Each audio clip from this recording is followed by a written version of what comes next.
अपनी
देखिए, कुछ बातें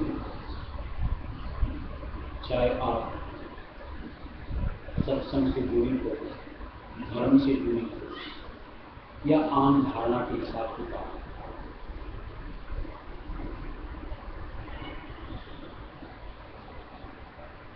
जो दुनिया में स्वरूप देखने को मिलता है,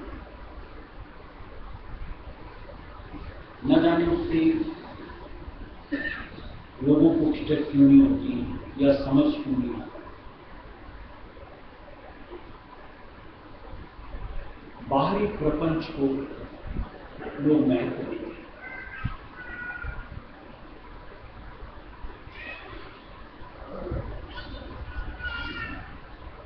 जबकि बाहरी प्रपंच से जीव का वास्तविक कोई काम नहीं करता।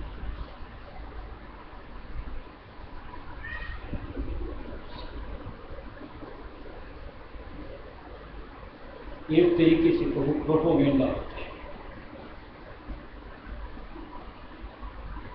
इस तरीके से प्रचार प्रसार किया जाता है, न जाने क्या हुआ, क्या किया गया।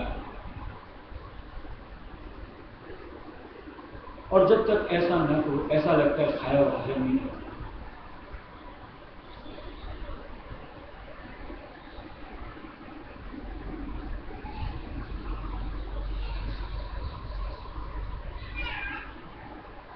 मान लो आपने कुछ किसी को दान किया, अच्छा करा, लेकिन जब तक आप 10, 20, 100 को खबर न करो कि मैंने ऐसा किया, तब तक आपको लगता मैंने दान किया।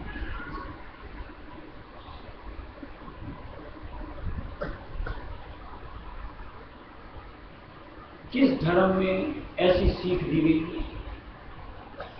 एक धर्म का नाम अपन रैयत में मत की बात नहीं, आम बात।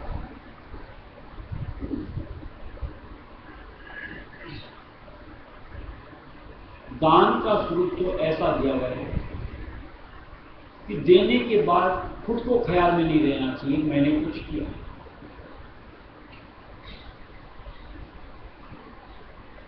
और इस हाथ दो तो इस हाथ को खबर नहीं होनी चाहिए कि मैंने कुछ किया।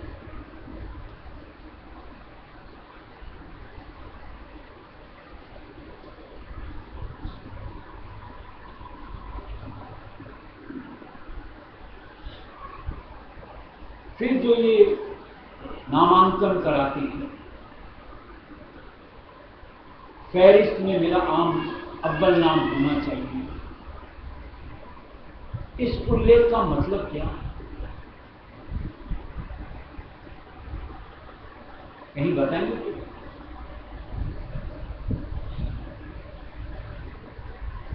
कि आप दान के जरिए से नाम चाहते हो,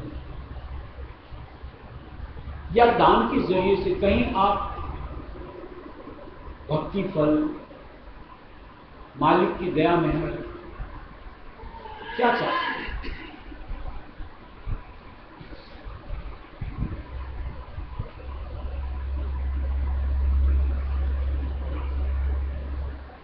ऐसी मानो कहीं धार्मिक आयोजन किए जाते,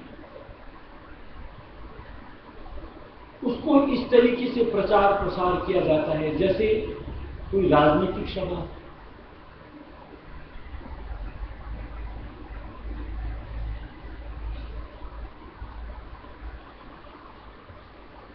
चलो, जिस परिसर में कोई धार्मिक अनुष्ठान होता है, जहां मान लो जितनी भी तादाद में जीव जुड़ते हों, उनकी व्यवस्था, उन तक बात पहुंचे, उतनी व्यवस्था लाजमी बनती है।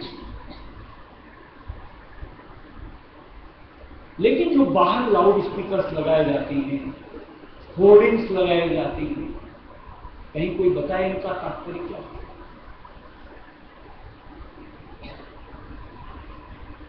इन बाहरी आडंबर से आप दर्शाना क्या चाहते हैं?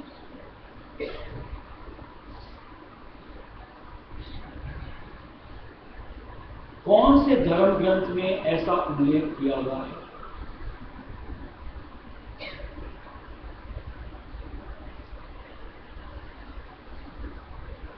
क्या खामोशी के साथ सत्कर्म नहीं किए जा सकते? कि जहां किसी को कानून काम भनकना न पड़े, लेकिन ना पेट में गुड़गुड़ होता रहता है, खाया पिया हजम नहीं होता है।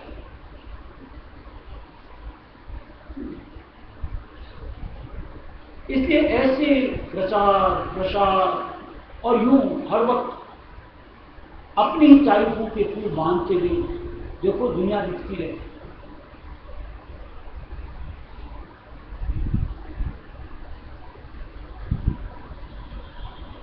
पीछे व्हाट्सएप फेसबुक में एक मैसेज पढ़ा होगा आप लोगों ने, कि मैंने खामोशी से एक वृक्ष को देखा है लोगों को छांव देते हुए, कहीं आवाज नहीं करता, ढिंढोरे नहीं पीटता, और लोग उसकी पनाह में अपने आप को बड़े आराम से शकून पाते हैं।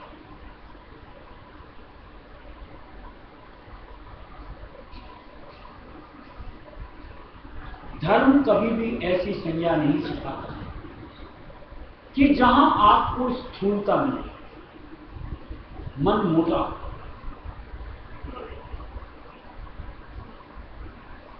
कोई सा भी धर्म हो, वहां नसीहत जिस वक्त उस धर्म की शुरुआत की गई, कहीं गूढ़ता के साथ थी और कहीं अंतर में अपने इष्ट से जुड़ने के प्रति थी। लेकिन आज सिर्फ प्रपंच मात्र है, आडंबर मात्र है, लोक दिखावा मात्र है, इष्ट से कोई सरोकार नहीं। महाराज ने तो साफ शब्दों में लिखा है कि लोग सिर्फ सैर सपाटे की नियत से ही धार्मिक स्थल का दौरा करते, इससे कोई सरोकार नहीं।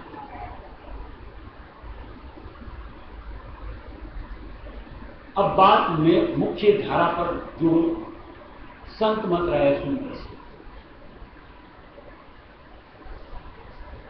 हमें जो भी कार्रवाई बताई जाती है, सेवा से लेकर भजन ध्यान तक, अपने निमित्त और बगैर किसी को दर्शाए,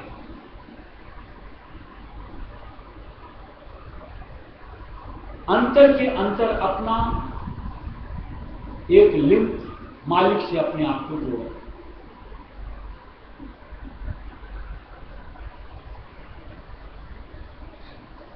और धर्म से, परमार्थ से जुड़ने का मकसद भी यही होता है कि कहीं मैं अपने आराध्य से अपने आप को जोड़ करूं। अगर उस प्रक्रिया में कोई भी किसी भी धर्म से जुड़ता है, दुरुस्त, और इसके अलावा किसी और प्रक्रिया में अपने आप को झोंकता है तो नादान है।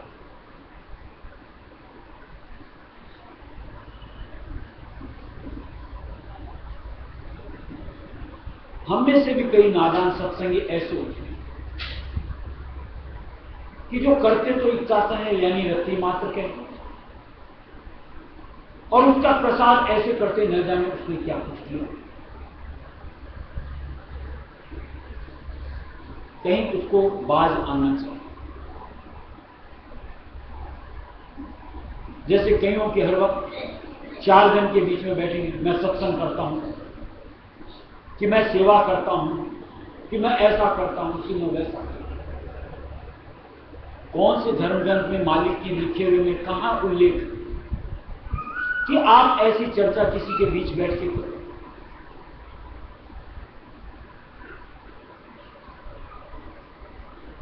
मालिक ने तो दिया हुआ है कि हां 4 प्रेमी बैठे,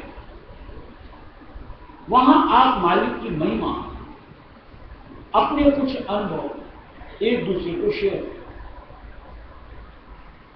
ताकि दूसरे की उमंग कहीं अपने हालात से जुड़ करके बढ़े, न कि अपनी महिमा गाते हैं, मैं ऐसा करता हूं, मैं ऐसा करता हूं।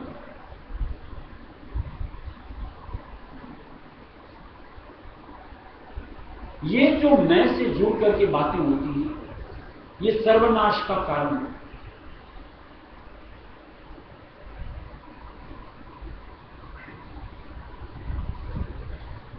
जैसे दिया हुआ है रामायण में,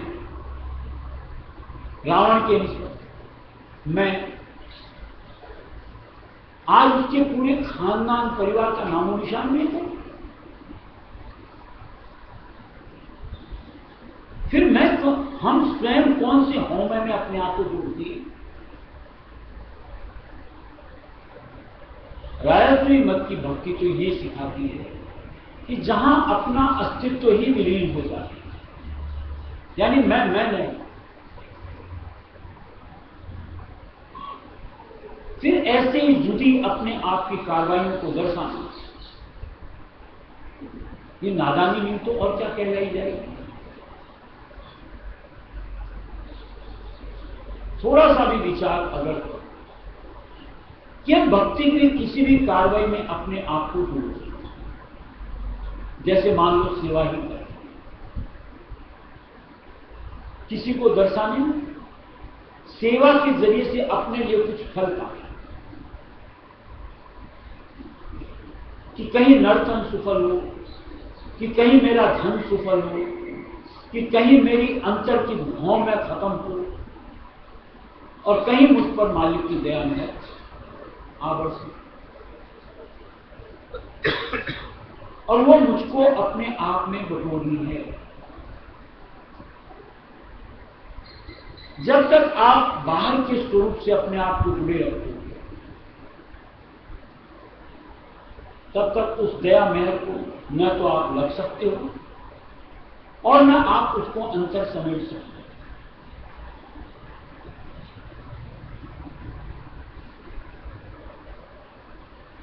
हम सत्संग करते हैं, आकर के बैठते हैं अपने भले के लिए, न कि एक दूसरे को दर्शाने के लिए कि मैं आया कि मैं आया।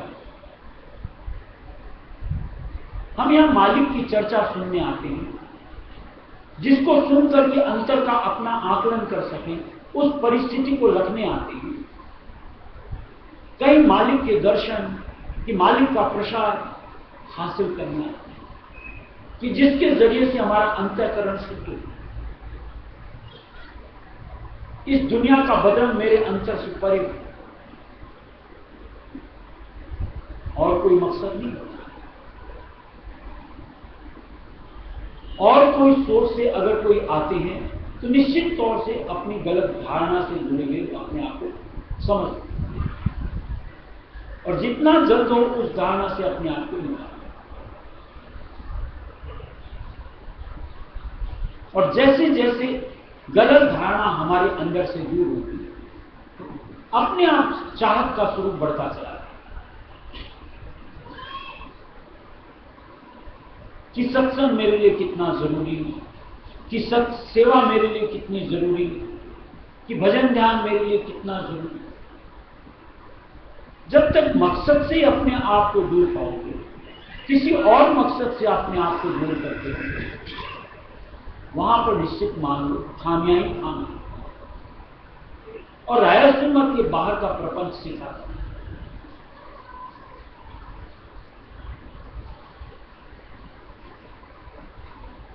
आज जो बाहर का आडंबर रचते हैं, न जाने क्या दर्शाना चाहते हैं।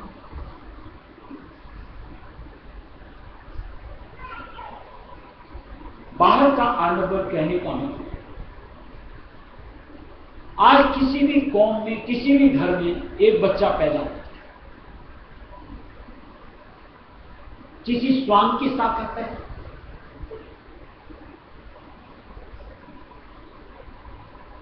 बगैर स्वांग के किसी भी धर्म का हो, किसी भी धर्म में पैदा हो, एक ही स्वरूप में आता है।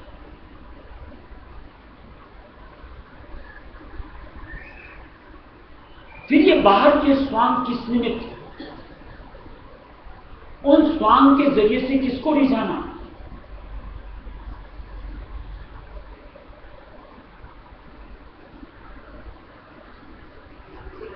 बड़ा अचरज लगता है कि दुनिया उस स्वांग को देख करके लुभाती, आकर्षित होती, और उन स्वांग के जरिए से किसी को बड़ा बताती है। ये परख पहचान का एक जरिया होता है आडंबर।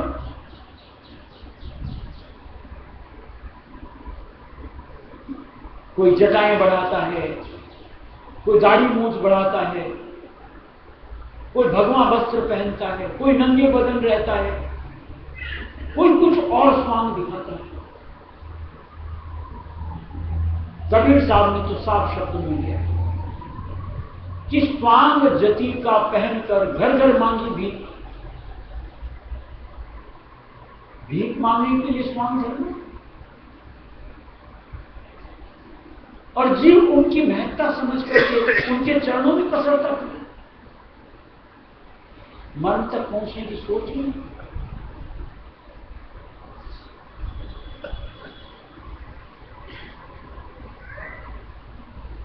आज जितने भी अवतारी स्वरूप आए, जिनके भी नाम उल्लेख में हैं, किन्होंने स्वांग धरा, एक का भी नाम बताया। चाहे संतों के अवतार कहें और चाहे कहीं और सनातन के या मुस्लिम के या किसी और के कहें, किन्होंने स्वांग दिया।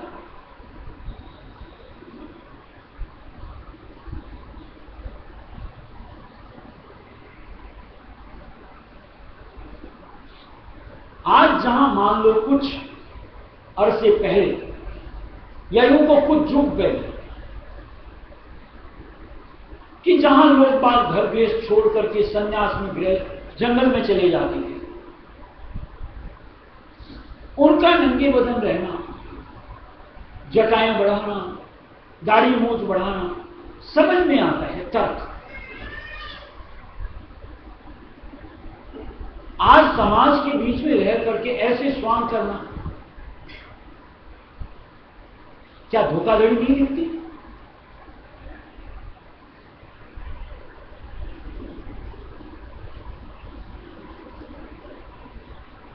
आज ये तिलक छापे किस निमित्त? जिस मालिक को अपन भगवान कहते हैं, परवरदिगार कहते हैं, अल्लाह खुदा कहते हैं, वो अंतर की जानता है या बाहर का स्वांग देखना चाहिए?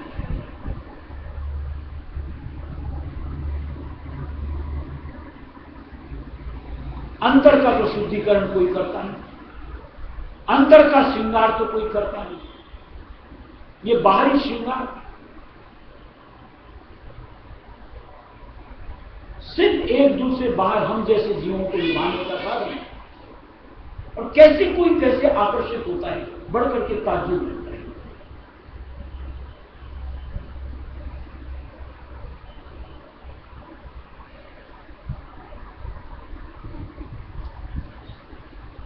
आज किसी को परमार्थ की जिज्ञासा कि मुझे कोई सच्चा सीधा रास्ता मिले, संगत तो करनी पड़ेगी, संगत कीजिए खुले हृदय से और खुले मस्तिष्क के साथ।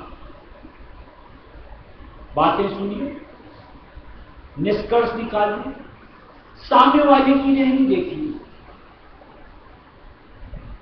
रहनी देखने का मतलब कि आज उनकी कथनी और रहनी मैच होती है अथवा नहीं होती।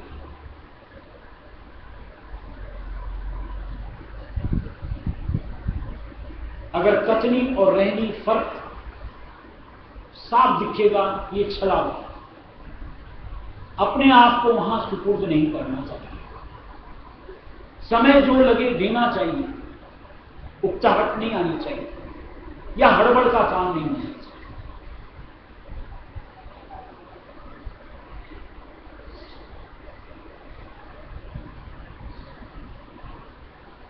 कोई भी नसीहत मिले उसके ऊपर अपने आप को बढ़ाइए, बढ़ करके जहां कुछ अनुभव अपने निमित्त मिले तो उस बात को श्रेष्ठ मानिए। सिर्फ कही बात नहीं, अनुभव से ली हुई बात का महत्व होता है। जैसे रायसुल मत में बताया जाता है कि आप जीवित मुक्ति प्राप्त, यानी आपके अंतर से मोह ममता कम होगी, काम क्रोध कम होगा, लोभ मोह कम होगा। आप मालिक के नाम को आराधना सच्चे दिल से शुरू करो, सच्चे मन से मालिक की भक्ति करना शुरू करो। अगर सच्ची ठौर से जुड़ी हुई तो ये बातें आपको अपनी जिंदगी में मुमकिन होती दिखेंगी। यानी आपका चित्त इन चीजों से उदासीन होता चला गया और आपने जब अपनी पहचान पाली तो आप उस ठौर को दुरुस्त करार करते हुए अपने आप को वहां समर्पित करो, ये जायज बनता है। और जब तक आप कुछ अनुभव ही ना पाओ, देखा देखी, सुना सुनी या ऊपरी दिखावा देख करके आप किसी को भी मान लो, ये राय की नसीहत नहीं है। कि ऐसी अनमोल नर शरीर को यूं जाया नहीं किया जा सकता, किसी को सुपुर्द नहीं किया जा सकता। यहां तो मैं अपनी व्यक्तिगत सोच रखता हूं, अपनी पहचान रखता हूं, और तब कहीं किसी को धारने की मनसा में। और जो भी सच्चे मूल बाहरी आडंबर से एकदम परे, कि जहां जीवों को ऊपर से लुभाने की कार्रवाइयां होती, कि जा बच्चा ऐसा हो जाएगा, झूठी निराशाएं, झूठी धारणाएं, ये संतों का काम नहीं। यहां तो साफ साफ कहा जाता है, यूं करो तो यूं मिलेगा, और आप उसको फॉलो करो, और ऐसा जैसा कहा जाता है अगर उसका रिजल्ट पाते हो तो आप वहां प्रतीक कायम करो। सिर्फ कहने मात्र से कि जा तो अच्छे नंबर पास हो जाएगा, जा तेरा धंधा चल पड़ेगा, कि जा तेरा ऐसा हो जाएगा, ये संतों के कथन नहीं, जिसके लिए मालिक ने दिया गया है कि आगम भाखत नहीं संत भंडेरिया कह, कि संत भविष्यवाणियां नहीं करते। ये जो भड़वे होते हैं, भंडेरिये होते हैं, उनके कथन इस अनुरूप हैं, और उसमें जीवों को लुभाना नहीं चाहिए, जिसको अपना निज काम संवारना है।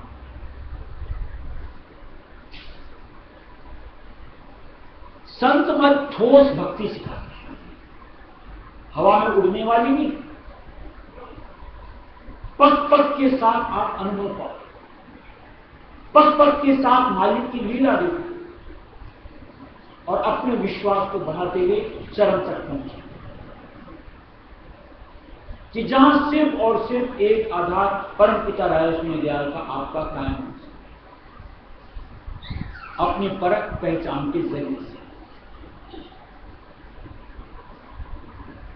लेकिन उसके लिए कहीं हमारी अंतर की चाहना का बनना, कि मुझे ऐसा कुछ स्वरूप चाहिए, जरूरी। यानी जब तक हम दुनिया में रचना बसना पसंद करेंगे, जब तक हमारी चाहनाएं दुनिया से ही जुड़ी रहेंगी,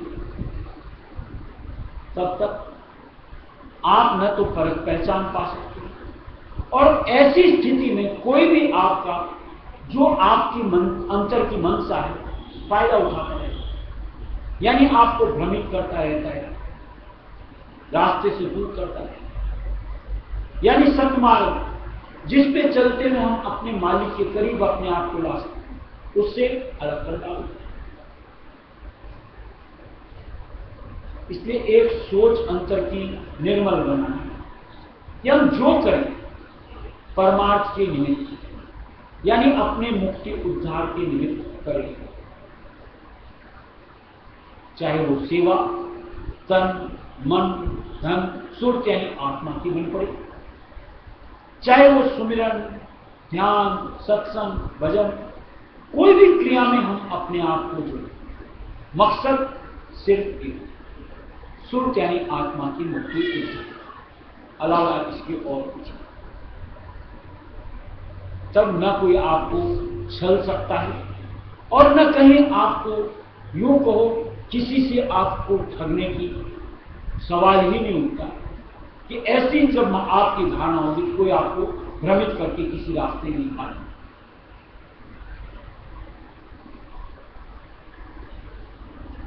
इसलिए ये बाहरी जो स्वरूप आडंबर दिखावा प्रपंच कहीं मन को संभाल, कि क्यों किसी के जरिए से अपना नुकसान करवाना। मुझे तो अंतर की परख पहचान मालिक बख्शे, और जिसको मैं स्वयं अनुभव कर सकूं, तब मैं जाकर के किसी से अपने आप को जोड़ूं, और तब उसके कहे अपनी जिंदगी को संवार सकूं। ये सच्चा परमात्मा है। मेरे प्यारे बहन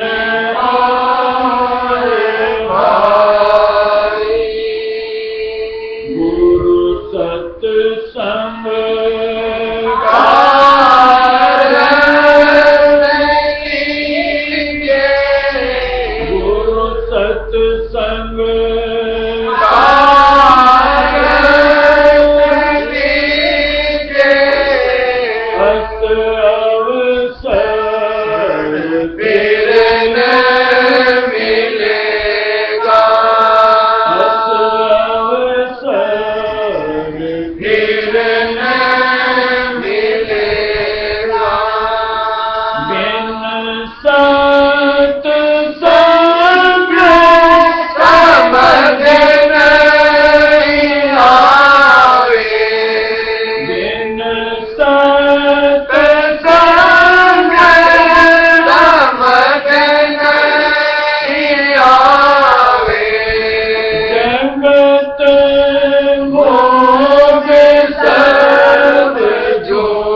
संग न चलेगा, कोई संग न चलेगा, कोई संग न चलेगा, बस अवसर फिर न मिलेगा, बस अवसर फिर न मिलेगा।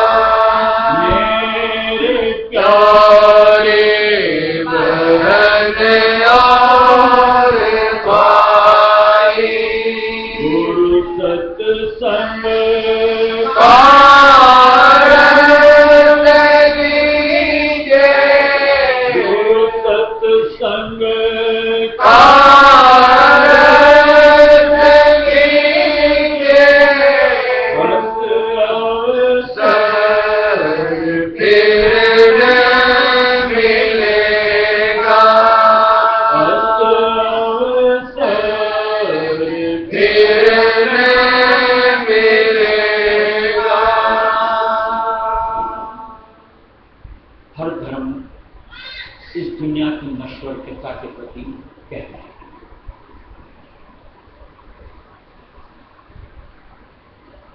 लेकिन उन धर्मों से जुड़े हुए जीव या यूं को जो ये कथन कहते हैं, इसकी नश्वरता अंतर्दिल से स्वीकार कर पाते हैं, यानी चित्त इस नश्वर जग से अपना निकालता, उपराम होता।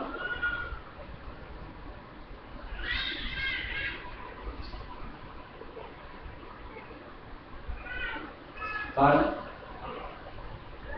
क्योंकि उनको अनुभव भी नहीं है, बाहरी स्वरूप से जुड़े रहते हैं, इसलिए दुनिया सबके प्रतीक लगती है, चित्त इधर से उपराम नहीं।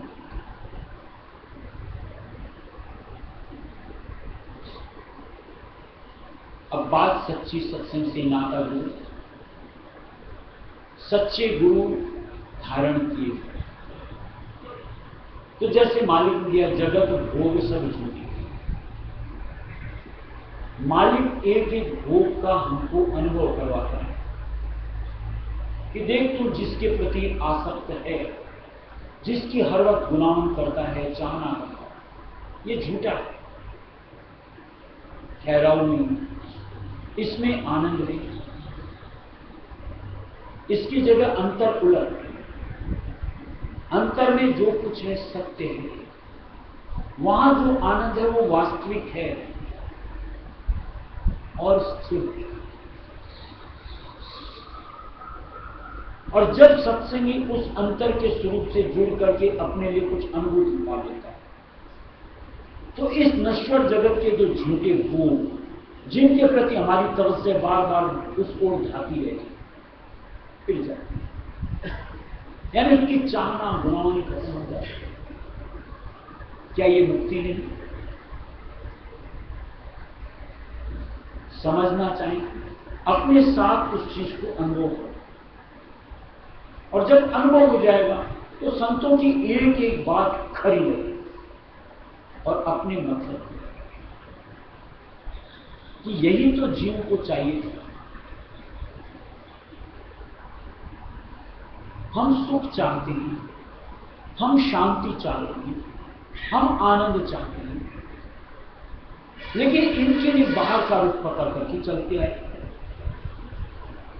कि इसमें सुख की, इसमें शांति की, इसमें आनंद,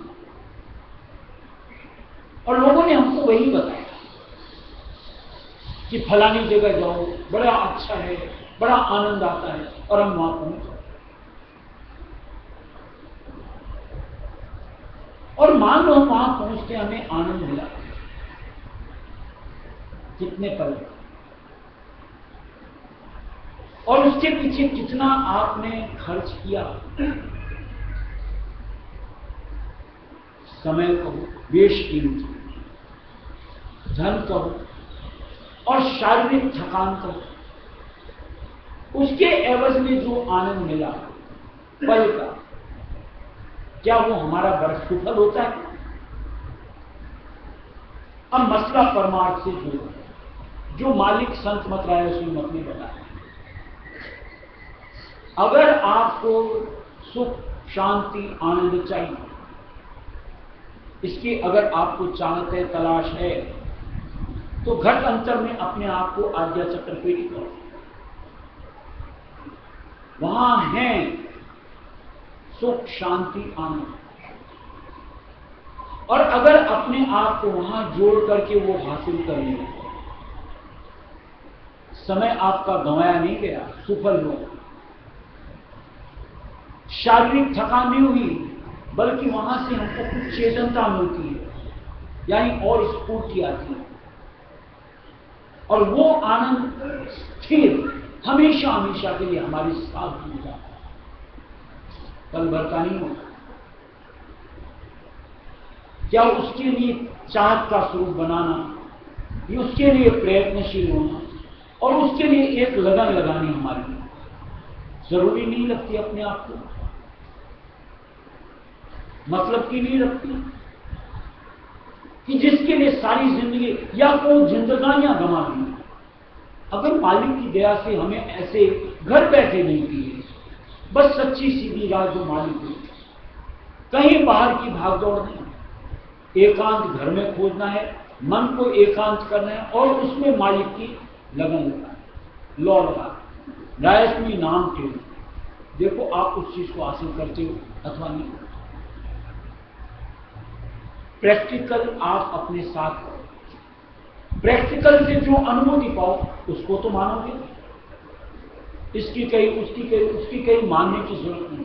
लेकिन जहां आप अपने अनुभव बटोरते चले जाओगे, स्वीकार करते ही चले जाओगे, तब कहीं इस नश्वर दुनिया से हमारा मन यूं कहो मुंह फिरता है, तब अपने गुरु के चरणों से जुड़ता है।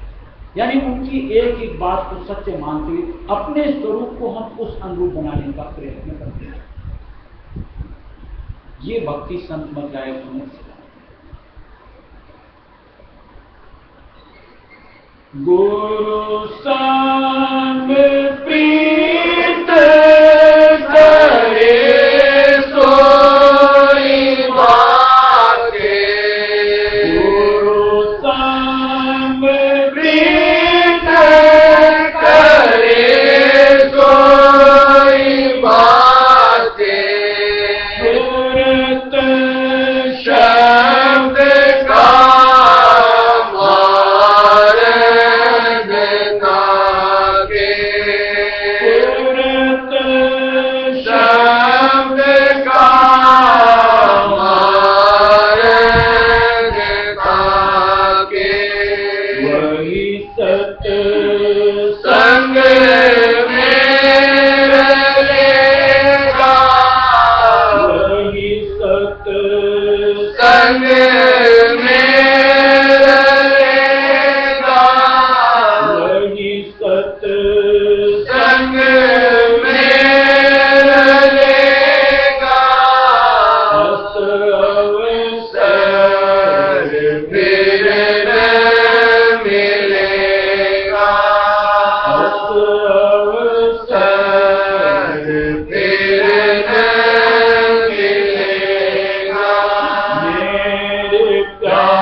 प्रीत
फिर न मिलेगा।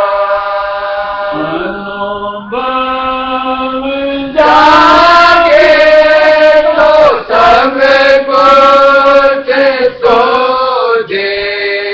अनुभव जागे तो सब कुछ सोझे।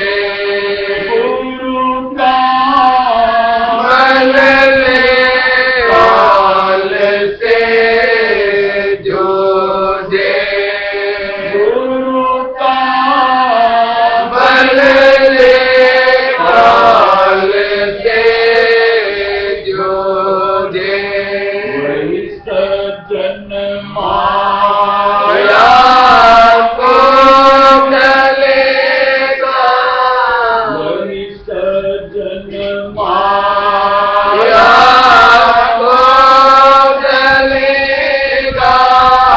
वही सज्जन माया को चलेगा।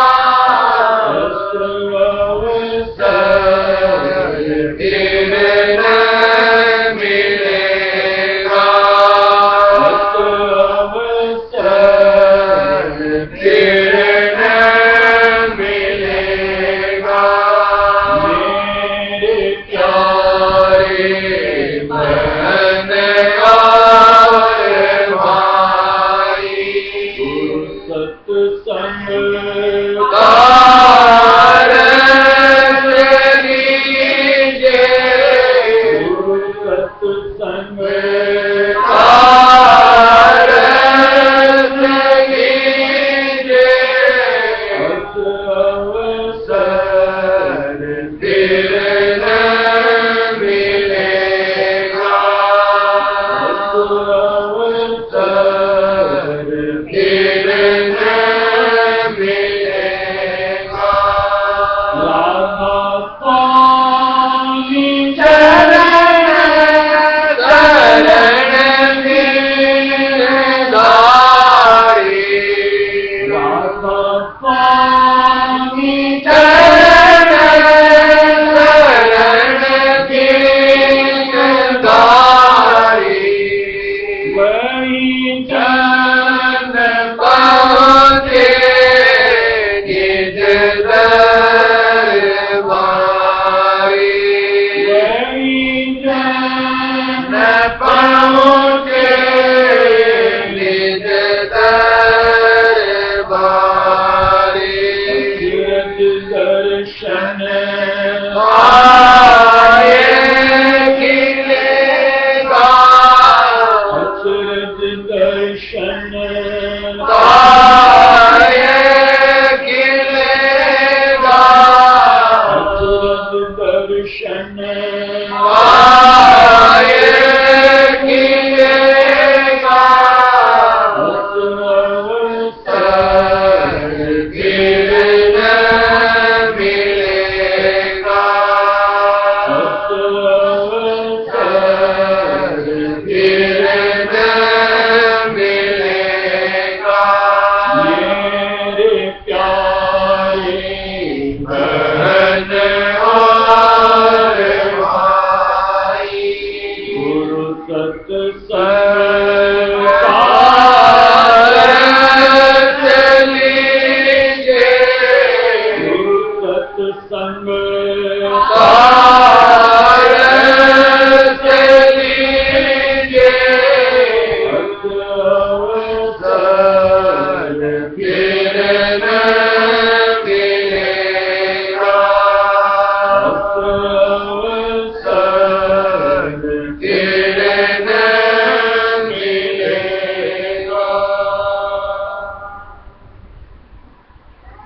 एक बात का जवाब दीजिए, आप कहीं ऐसी जगह इन्वेस्ट करना चाहोगे कि जहां आपका मूल्य डूब गया, कोई भी समझदार नहीं चाहे, या लोगों को मुक्त से मुक्त भी नहीं चाहे। अब ये विचार करो, हमारे पास जो अनमोल सांसों की पूंजी है,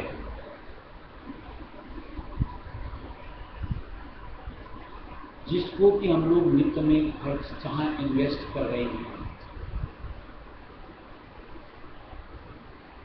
वहां से क्या पाते हैं? मूल गंवा रहे हैं या हमें कुछ वृद्धि के साथ कुछ मिल रहा है?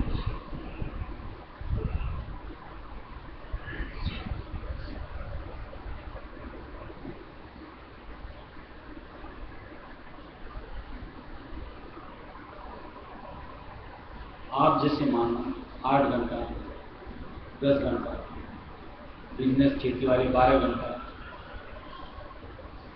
जो अपना अनमोल वक्त वहां देते हो, आपको उसी की कीमत मिलती है, अपने वक्त की कीमत मिलती है। और अगर ओवर टाइम करते हो आपको उसकी कीमत जोड़ के दे दी जाए। यही तो होता है ना। जब हमारी अंत घड़ी आए जिसके लिए ये अनमोल समय हमने लगा दिया, उसके एवज में एक श्वास एक पल आप खरीद सकते हो? सारी जिंदगी की लगा दो तो भी नहीं होती। किसमें लगानी चाहिए? ये जिंदगी या ये श्वास कि जहां सुखल, यानी इसके एवज में हमें बढ़ करके मिले। कभी इसकी समझ सोच लेते हैं, कभी विचार करते हैं। ये सिर्फ सच्चे परमार्थ से अपने आप को जोड़ते हो तो हासिल होती है।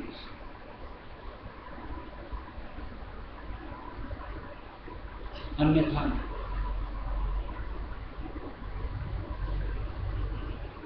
गौर करना, समझ आवे, आगे बात क्या था। बार बार